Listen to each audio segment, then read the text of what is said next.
அனைவருக்கும் வணக்கம். மனித இனத்தில் பேறு பெற்றது பெண்ணினம். மங்கையராக பிறப்பதற்கே நல்ல மாதவம் செய்திடல் வேண்டும் அம்மான்னு சொன்னாரு கவிமணி.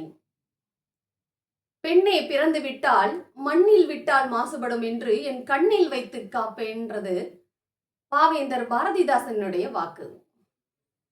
மண், நீர், காற்று, வழி இதெல்லாம் ஒன்னா சேர்ந்து மரமாகி எல்லா உயிரினங்களுக்கும் எப்படி பயனுள்ளதா இருக்குதோ அதே மாதிரி ஒரு பெண் அப்படின்றவ அன்பு, அறிவு, அடக்கம், அமைதி, அழகு, ஆற்றல், வீரம், துணிவு, வலிமை, தியாகம், கருணை, தொண்டு, பொறுமை அப்படின்னு எல்லா குணங்களும் ஒன்றிணைஞ்சு தன்னுடைய வீட்டுக்கும் இந்த சமூகத்துக்கும் பயனுள்ளவளா திகழக்கூடியவள். இன்னைக்கு நேத்து இல்ல, 2000 வருஷங்களுக்கு முன்னாடியே சங்க காலத்துல ஔவையார், காக்கைப்பாடினியார், நச்சல்லையார், நக்கண்ணையார், வெள்ளி வீதியார், ஒக்கூர் மாசாத்தியார், ஆதிமந்தி போன்ற 40க்கும் மேற்பட்ட பெண்பார் புலவர்கள் வாழ்ந்து மன்னருக்கு அறிவுரை வழங்கி தன்மான உணர்வு மிக்கவங்களா இருந்திருக்காங்க. புறநானூற்று பாடல்ல ஒரு நிகழ்வு, ஒரு பகை நாட்டு வீரன் ஒருத்தன் வந்து ஒரு பெண் கிட்ட சொல்றான், கேக்குறான், உன்னுடைய மகன் எங்க அப்படின்னு கேக்குறான்.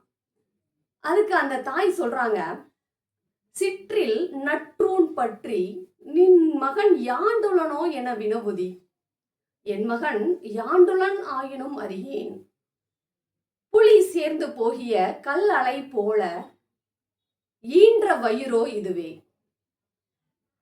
தோன்றுவன் மாதோ போர்க்களத்தானே. இங்க பாருங்க, இந்த வரிகள்ல ஓரும் புலி சேர்ந்து போகிய கல்லலை போல அப்படின்றான். அதாவது புலி தங்கி இருந்த குகை மாதிரி அவனை பெற்றெடுத்த வயிறு இதுதான், நீ அவனை பார்க்கணும்னா போர்க்களத்துல போய் பாரு அப்படின்னு ஒரு வீரத்தாய். நம்முடைய பரம்பரைய வீரம் மிக்கது, பெண்கள் வீரம் மிக்கவர்களா இருந்திருக்காங்கன்றத நம்ம உணர முடியுது. சங்க காலத்துல மட்டும் இல்லைங்க, திருவள்ளுவர் சொல்றாரு, ஒரு பெண் அப்படின்றவ எப்படி இருக்கணும், தற்காத்து தற்கொண்டான் பேணி தகை சான்ற சொற்காத்து சோர்விலால் பெண்ணு சொல்றாரு. ஒரு பெண்ன்றவ தன்னையும் காத்து தன்னுடைய கணவனையும் பாதுகாத்து வீரம் மிக்கவளா இல்லறத்தை நல்லறமாக்கக்கூடியது ஒரு பெண்ணினுடைய கடமைன்றார். ஏன்னா ஒரு வீடு நல்லா இருந்தாதான் இந்த நாடே நல்லா இருக்க முடியும். அதோட பெண்ணிற் பெருந்தக்க யாவுல கற்பெண்ணும் திண்மை உண்டாக பெறின், பெண்கள் ஒழுக்கத்தின் உறைவிடமா திகழ்ந்திருக்காங்கன்றத திருவள்ளுவர் சொல்றாரு. அது மட்டும் இல்லைங்க, நம்ம நீங்க சொல்றோம் கல்வின்றது முகச்சவரத்தை போல பள்ளிக்கூடமும் ஆண்களுக்கானதுன்ற நிலையை மாத்தி குஞ்சியழகும் கொடுந்தானை கோட்டழகும் மஞ்சள் அழகும் அழகல்ல நெஞ்சத்து நல்லம் யாம் எனும் நடுவு நிலைமையால் கல்வி அழகே அழகு நாலடியார் பதிவு பண்ணது. ஒரு பெண் நீளமா முடி வச்சுக்கிறது அழகு கிடையாது, தான் அணிஞ்சிருக்கக்கூடிய ஆடையினுடைய அழகு, அதாவது முந்தானையில இருக்கக்கூடிய அந்த கரையெல்லாம் சொல்லும் இல்லையா, பார்டர், அதெல்லாம் அழகு கிடையாது.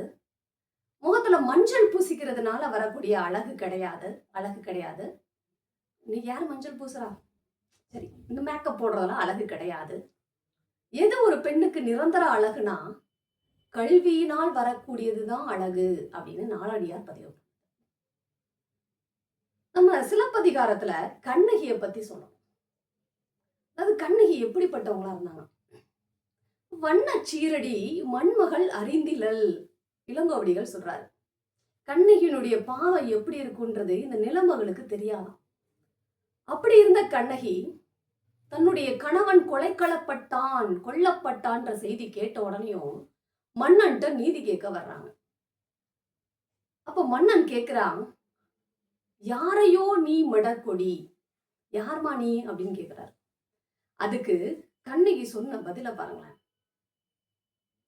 தேரா மன்னா செப்புவது உடையேன் எல்லரு சிறப்பின் இமையவர் வியப்ப புல்லுரு புன்கண் தீர்த்தோன் அன்றியும் வாயில் கடைமணி நடுநா நடுங்க ஆவின் கடைமணி உகுநீர் நெஞ்சு சுட தான் தன் அரும்பெயர் புதல்வனை ஆளியின் மடித்தோன் பெரும்பெயர் புகார் என் பதியே. அவ்வூர் ஏசா சிறப்பின் இசைவிலங்கு பெருங்குடி மாசாத்துவன் மகனையாகி வாழ்தல் வேண்டி ஊழ்வினை துறப்ப சூழ்கழல் மன்னா நின்னவர் புகுந்து ஈங்கு என் கால் சிலம்பு பகர்தல் வேண்டி நின்பால் கொலைக்களப்பட்ட கோவலன் மனைவி கண்ணகி என்பது என் பெயர்.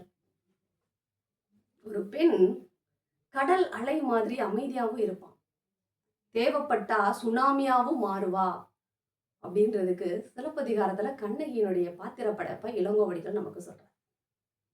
என் பாரதியார் நிமிர்ந்த நன்னடை நேர்கொண்ட பார்வை நிலத்தில் யாருக்கும் அஞ்சாத நெறிகளும் திமிர்ந்த ஞான செருக்குமுடைய செம்மை மாதர் திரும்புவதில்லையாம்னு சொன்னார். இந்த இடத்துல நம்ம ஒண்ணு கவனிக்கணும், ஞான செருக்கு அப்படின்னு சொல்றாரு. அதாவது இன்னைக்கு நிறைய பேருக்கு நிறைய விஷயம் தெரியாம இருக்குது. பணிவுனா என்ன, அது அடிமைத்தனம் நினைச்சுக்கிறாங்க. அதோட வீரமா பேசுறோம், இன்னைக்கு தைரியமா இருக்கும் அப்படின்றது செருக்கு. இங்க தைரியம்ன்றது செருக்கு அப்படின்னு கொண்டு வராரு. அது எதனால வரக்கூடிய தைரியமா இருக்கும்? பணிவுன்றதுக்கும் அடிமைன்றதுக்கும் வேறுபாடு இருக்கு. எல்லா பெரியவங்கள்ட்ட இப்ப பணிவா இருக்கக்கூடிய பண்பு நம்ம பார்க்கணும் எந்த அளவு இருக்குது அப்படின்றது. அதுக்காக தான் இங்க சொல்றாரு ஞான செருக்கு அப்படின்னு போடுறாரு. தன்னுடைய கல்வியால், தான் கற்ற கல்வியால் வரக்கூடிய பெருமிதம், எல்லா சிறந்த பண்புகளும் உடைய ஒரு பெண், நல்ல பண்புகள் எல்லாமே அந்த பெண்ணிட்ட இருக்கணும். அதனால வரக்கூடிய ஒழுக்க நெறிமுறைகள் தான் நினைச்சத தன்னுடைய குறிக்கோளைய அடைய வைக்கணும், அதுல வெற்றி பெறணும். அதுதான் நீங்க சொல்றாரு ஞானச்சிருக்கு. தன்னுடைய கல்வியால தான் செஞ்ச அந்த திறமையால வெற்றி அடைஞ்சு தன்னுடைய குடும்பத்துக்கும் தான் படிக்கக்கூடிய கல்வி நிறுவனத்துக்கும் இந்த சமூகத்துக்கும் எப்படி அந்த பெண் புகழை வாங்கி தர்றா, அதுதான் முக்கியமான விஷயம். அதுதான் ஞானச்செருக்கு அப்படின்றாங்க. அதே போல இன்னைக்கு நம்ம எத்தனையோ பெண்கள் இந்திய சுதந்திர போராட்ட வரலாற்றுல வெள்ளையர்களை வென்று முடிசூடின ஜான்சி ராணி லட்சுமிபாய், வேலு நாச்சியார், மக்களாட்சிக்காக போராடின ஆங் சாங் சூயி, இந்தியாவினுடைய முதல் குத்துச்சண்டை வீரர் மேரி கோம், முதல் பெண் என்ஜினியர் சுதாமூர்த்தி, மனிதருள் மாணிக்கமான நாட்டின் முதல் மருத்துவர் டாக்டர் முத்துலட்சுமி ரெட்டி, இந்தியாவின் இசைக்குயில் இன்னிசை ராணி லதா மங்கேஷ்கர், சமூக சேவகிகள் அன்னை தெரசா, சகோதரி நிவேதிதா, அறிவியலுக்கான 2 நோபல் பரிசுகளை வென்ற மேரி கியூரி, யுத்சேவா பதக்கம் வென்ற IAF விமான கட்டுப்பாட்டு ஆய்வாளர் மிண்டி அகர்வால், நாசா விண்வெளி வீராங்கனை கல்பனா சாவ்லா, சுனிதா வில்லியம்ஸ், சாகித்ய அகாடமி விருது பெற்ற எழுத்தாளர் அம்பை, இப்படின்னு எத்தனையோ சாதனை பெண்களை நாம சொல்லிக்கிட்டே போகலாம். சாதனை பெண்கள் இந்திய திருநாட்டின் மணி மகுடங்களா திகழ்றாங்க. இப்படி சாதிக்கக்கூடிய பெண்களுடைய பட்டியல் நீண்டுகிட்டே போதும். அதோட மகாத்மா காந்தியடிகளை நாம சொல்லி ஆகணும். தேசப்பிதா அப்படின்னு எல்லாராலும் போற்றப்பட்டவர் மகாத்மா காந்தியடிகள். அவர் சொல்றாரு, அதாவது இந்த சுதந்திரத்துக்காக அவர் பாடுபட்டதெல்லாம் நமக்கு தெரிஞ்ச ஒண்ணு. பலன் எதுவுமே கருதாம, எந்த ஒரு பலனுமே இல்லாம இந்தியாவினுடைய முன்னேற்றத்துக்கு, அதாவது தென்னாப்பிரிக்காவுல இந்தியர்களுடைய அந்த உரிமைக்கான போராட்டத்துல ஈடுபட்டு உயிர் தியாகம் செய்த, அதுவும் 16 வயசுல உயிர் தியாகம் செய்த, அந்த போராட்டத்துல வெற்றி பெற்று 16 வயசுல உயிர் தியாகம் செய்த தில்லையாடி வள்ளியம்மை தான் எனக்கு முதன் முதல்ல சுதந்திரத்துக்கான போராட்ட உணர்வை எனக்கு ஊட்டியவர், விடுதலை உணர்வை ஊட்டியவர்னு மகாத்மா காந்தியடிகள் பதிவு பண்றாரு. ஏன் பாரதிக்கு ஞான குருவா இருந்து பெண்ணுக்கு உயர்வு நிலையை தரக்கூடியது அப்படின்ற ஒரு சிந்தனையை விதைச்சவர் சகோதரி நிவேதிதா. இப்படி எண்ணற்ற பெண்களுடைய பட்டியலை நாம சொல்லலாம். அன்றைய காலகட்டம் 2000 வருஷத்துக்கு முன்னாடி இருந்து இன்றைய காலகட்டம் வரைக்கும் ஒரு வீட்டின் முன்னேற்றமும் நாட்டின் முன்னேற்றமும் பெண்களால தான். தையலை உயர்வு செய் அப்படின்னு அதனாலதான் சொல்றாங்க. பெண்களுக்கு உயர்வு எங்கெல்லாம் கிடைக்குதோ அங்க அந்த நாடு சிறப்பான ஒரு வளர்ச்சியை நோக்கி போயிட்டு இருக்குன்னு அர்த்தம். அனைவருக்கும் இனிய மகளிர் தின நல்வாழ்த்துக்கள்.